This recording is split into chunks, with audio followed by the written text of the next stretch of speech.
Hello student, स्वागत है आप सभी का एक बार फिर से हमारे इस ऑफिशियल यूट्यूब चैनल में जिसका नाम है एसोल सॉल्यूशन। मैं चंदन कुमार हाजिर हूँ आप सभी के सामने अपनी एक और नई वीडियो के साथ। सो गाइस, आज की इस नई वीडियो में हम बात करेंगे उन सभी स्टूडेंट्स के लिए जो school of open learning NC-FAP या फिर दिल्ली यूनिवर्सिटी के किसी भी रेगुलर कॉलेज के स्टूडेंट्स हैं और वो अपने एग्जाम्स की तैयारी कर रहे हैं। तो आज की नई वीडियो उन सभी स्टूडेंट्स के लिए मोस्ट इंपॉर्टेंट रहने वाली है। तो चलिए ज़्यादा देर न करते हुए आज की अपनी इस वीडियो को हम स्टार्ट करते हैं।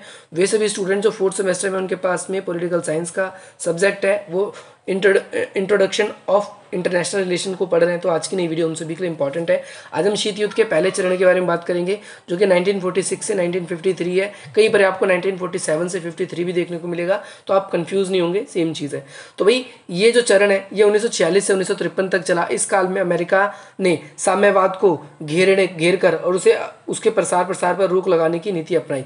इस काल को हम देखें तो स्टालिन की जो है मृत्यु तक चला। इस काल की जो प्रमुख घटनाएं हैं वो निम्नलिखित है। तो सबसे पहला है चर्चिल का फुलटन भाषण। तो कब 5 मार्च 1946 में अमेरिका का एक स्थान था फुलटन, वहाँ पर वेस्टन चर्चिल द्वारा एक भाषण दिया गया जिसमें शीत युद्ध की शुरुआत इसी बात से लग जाती है। इन्होंने अपने भाषण में ये बात कही थी कि वे सभी क्षेत्र जो कि साम्यवादी सेनाओं से घिरे हैं और वो चाहते हैं हम इन तानाशाह से बाहर निकले, तो ऐसे समय में जो अमेरिका, ब्रिटेन और पूंजीवादी जो गुट है वो क्या करेगा, उन सभी की हेल्प करेगा और साथ ही साथ में हम नैतिक अनैतिक हर तरीके से उनकी हेल्प करेंगे। और साथ ही साथ उस समय के जो राष्ट्रपति थे जिनका नाम था ट्रूमैन, उन्होंने भी कुछ इसी प्रकार का भाषण दे दिया था कि जो देश चाहते हैं सोवियत संघ की गिरफ्त से बाहर निकलना, तो हम देश जो है उन सभी की हेल्प करने के लिए हर तरीके से तैयार है, चाहे वो सैनिक से रहे, चाहे वो आर्थिक रूप से रहे, चाहे वो राजनीतिक रूप से रहे, किस भी तरीके से रहे। अगला है ट्रूमैन सिद्धांत। ट्रूमैन सिद्धांत 12 मार्च 1947 को अमेरिका के राष्ट्रपति ने यह घोषणा करी कि वे सभी देश जो साम्यवाद के प्रचार को रोकेगी, हम ऐसे देशों के साथ रहेंगे जो साम्यवाद के प्रचार को रोकेगी और साथ ही साथ हम ऐसे देशों की हेल्प भी करेंगे जो साम्यवाद के प्रचार को रोकेगी, चाहे वो प्रत्यक्ष रूप से हो चाहे वो अप्रत्यक्ष रूप से हो।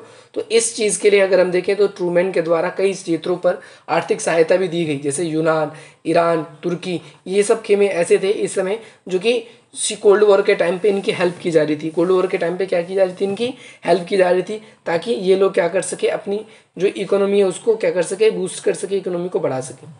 अगला है मार्शल योजना।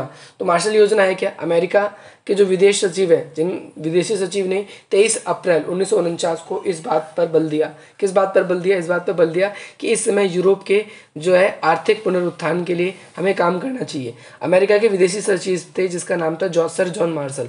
उन्होंने अमेरिका के उस समय के जो राष्ट्रपति थे ट्रूमैन, उन सभी को उनको और उनकी कमेटी को एक सुझाव दिया कि अगर हमें साम्यवाद के प्रचार प्रसार को रोकना है तो हमें क्या करना होगा कि यूरोप में आर्थिक, सामाजिक और राजनीतिक और भुखमरी, निर्धनता, इन सबको समाप्त करने के लिए हमें क्या करनी चाहिए, नीति का अपनाना चाहिए।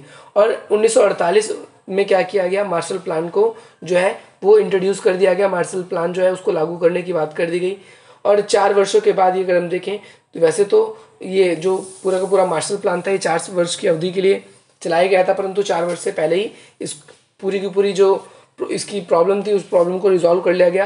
देशों की जो अर्थव्यवस्था है उसको सुधार लिया गया। तो इसके अंदर 12 अरब अमेरिकी डॉलर जो है उसको खर्च हुए। तो अलग अलग बुक में डाटा अलग अलग मिलता है, बट जो मेरे को सुटेबल डाटा सबसे ज़्यादा लगा मैंने आप सभी के लिए वो डाटा यहाँ पर लिख दिया है। तो ऐसे समय में भी दोनों महाशक्तियों के बीच में तनाव की स्थिति बन गई थी, युद्ध जैसी स्थिति बन गई थी, तो आपको ध्यान रखना है।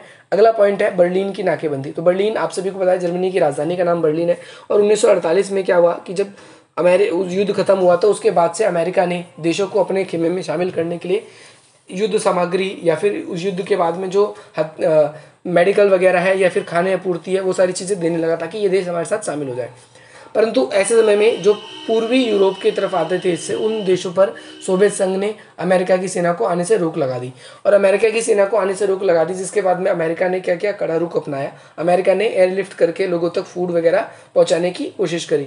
तो ये पूरा का पूरा जो कॉन्सेप्ट है इसके अंदर हम एक देखते हैं, एक चीज़ ये नोटिस करते हैं कि ये जो सोवियत संघ था, सोवियत संघ जो था वो क्या करना चाहता था कि वो अपने प्रभाव क्षेत्र में इन प्रदेश को रखना चाहता था, परंतु ऐसा नहीं हो पाया और दोनों के बीच में संबंध बहुत ज़्यादा खराब हो गए, दोनों के बीच में रिलेशन बहुत ज़्यादा खराब हो गए। रिलेशन खराब होने की वजह से शीत युद्ध को बढ़ावा मिला।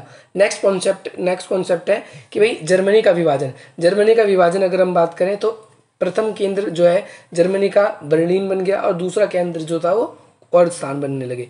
तो धीरे धीरे ब्रिटेन, फ्रांस और अमेरिका इन सभी ने जर्मनी क्षेत्र का एकीकरण कर लिया। कौन कौन देश? ब्रिटेन, फ्रांस, अमेरिका, इन्होंने 4 भागों में पूरे के पूरे जर्मनी को बांटा था, जिसमें से एक यूएसएसआर था, उसको अलग कर दो, बाकी जितने भी बच गए इन सभी ने अपना एक गुट बना लिया था अलग से कि हम सारे के सारे जर्मनी को एक साथ ही रखेंगे, देखना चाहते हैं। तो लेकिन उस समय हमने देखा कि 7 अक्टूबर 1949 को रूस के अधीन क्या हुआ, पूर्वी जो जर्मनी उस पर साम्यवादी शासन व्यवस्था स्थापित कर दी, तानाशाही शासन व्यवस्था स्थापित कर दी। और इस तानाशाही स्थापित होने की वजह से वहाँ पर हम देखते हैं कि तनाव बहुत ज़्यादा बढ़ने लगा और दोनों के बीच में युद्ध जैसी स्थिति बन गई। तो ये भी एक कारण था दोनों के बीच में शीत युद्ध बढ़ने का। अगला है नाटो की स्थापना। तो नाटो की स्थापना अप्रैल 1949 में हुई और नाटो के अंदर अगर हम देखेंगे तो इसका पूरा नाम है उत्तर अटलांटिक संधि संगठन। और ये एक तरीके से क्यों बनाया गया था? ताकि आपसी सहयोग को बढ़ावा दिया जा सके, पहला पॉइंट। दूसरा पॉइंट के बारे में बात करें तो इनके बीच में अगर कोई भी मतभेद है तो उन मतभेद को बातचीत से सुलझाया जा सके। तीसरी बात करें तो नाटो का उद्देश्य इसलिए होता है कि किसी एक देश पे भी अगर सोवियत संघ ने हमला किया तो वो 60 के 60 देश या जितने भी देश इसके अंदर शामिल है वो सारे के सारे अपने ऊपर वो हमला मानेंगे और सारी की सेना मिलकर अमेरिका को मुंह तोड़ जवाब देगी। तो ठीक अमेरिका ने भी ठीक इसी तरीके से आगे चल के नाटो का निर्माण किया था, जिसके बारे में हम बात करेंगे, जिसके बारे में हम डिस्कशन करेंगे। चीन में साम्यवादी शासन व्यवस्था की स्थापना हो गई। कब हुई? 1949 में स्थापित हुई, क्योंकि जो वहाँ पर माओ के नेतृत्व में क्रांति हुई थी, उस क्रांति के बाद में जो है सोवियत संघ के अंदर तो साम्यवादी व्यवस्था थी ही थी, लेकिन चाइना के अंदर भी साम्यवादी व्यवस्था आ गई। अब ये 2 महाशक्ति, एक तो चाइना और दूसरी ओर रूस, वो दोनों एक ही खेमे थे और एक ही खेमे में होने की वजह से उनकी स्थिति जो थी वो बाकी अन्यों से थोड़ी सी बेटर थी। इसीलिए यहाँ पर हम देखेंगे सोवियत संघ ने कई प्रकार के कोशिश भी किए कि ताकि युद्ध को टाला जा सके, कम किया जा सके, परंतु हम यहाँ देखते हैं यूएनओ की सभाएं भंग कर दी गई, ऐसा भी कॉन्सेप्ट हुआ। अब अगला कॉन्सेप्ट है कोरिया युद्ध। तो कोरिया युद्ध भी इंपॉर्टेंट है, वैसे तो इसके लिए मैंने सेपरेट वीडियो बनाई रखी है। कोरिया युद्ध क्या था? तो कोरिया युद्ध आप सभी को पता है कि भाई 2 तरह की कोरिया है, एक उत्तर कोरिया वर्तमान समय में और एक दक्षिण कोरिया। जो उत्तर कोरिया है उसके अंदर क्या है? पहले उत्तर कोरिया के अंदर तानाशाही व्यवस्था है, दक्षिण कोरिया के अंदर लोकतंत्र व्यवस्था है। तानाशाह जो वहाँ का शासक भी है किम जो, वो क्या करता है, वो बहुत बारी जो है अपने हिसाब से अपने नियम कायदे कानून अपने हिसाब से बनाता है और वो सभी देश जो उसका विरोध करते हैं तो वो उसको क्या करता है? मरवा देता है। तो इस तरीके से कोरिया जो युद्ध है उसके अंदर हम देखते हैं कि जो कोरिया था पूरा 2 वर्गों में विभाजित हो गया, एक उत्तर कोरिया और एक दक्षिण कोरिया। उत्तर कोरिया तानाशाह के अंडर में चला गया और उत्तर कोरिया पे जो है वो कब्जा करना चाहते थे, परंतु दोनों के बीच में कन्फ्लिक्ट होता है, बहुत ज़्यादा विवाद होता है, लड़ाई झगड़े भी होते हैं और उसके बाद में आगे चलकर निष्कर्ष कुछ नहीं निकलता। और जब सोवियत संघ का अंत होता है तो उसके बाद में यूरोपियन संघ के अंदर जो है एक तो यूरोपियन संघ के अंदर सोवियत संघ के, तो इसके अंदर हम ये देखते हैं कि जैसे ही सोवियत संघ का अंत हुआ तो सोवियत संघ के अंत होने के बाद में ज़्यादातर देशों ने क्या किया?